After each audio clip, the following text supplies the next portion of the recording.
ዘላለም ይባረክ ኢየሱስ ጌታ ነው እያለን ይሄንን ወንጌል እንናገራለንና በሕዝቅኤል መጽሐፍ ቅዱስ ላይ በትንቢተ ሕዝቅኤል ላይ እግዚአብሔር አምላክ ለእስራኤል ቤት ሲናገር ለደረቁ አጥንቶች ሲናገር እነዚህ የደረቁ አጥንቶች በሕይወት ይኖራሉ እንዴ ብሎ ሲናገር እናያለንና መጽሐፍ ቅዱስ የእግዚአብሔር ቃል ከዚያም በኋላ ነብዩም እንደዚህ አለ እነዚህ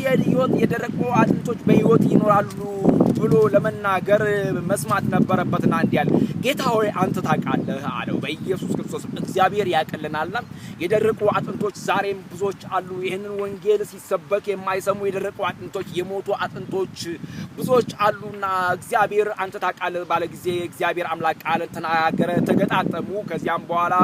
አካል ሆኑ ከዚያም ጸኑ ቆሙ ይላል መጽሐፍ ቅዱስና ወዳጆቼ ወንድሞቼ ዛሬም የደረቁ አጥንቶች የሞቱ አጥንቶች የተሰባበሩ ከሰው ልክ ያልገቡ ያልተቆጠሩ ብዙዎች አሉ ለነሱ ደግሞ ይሄንን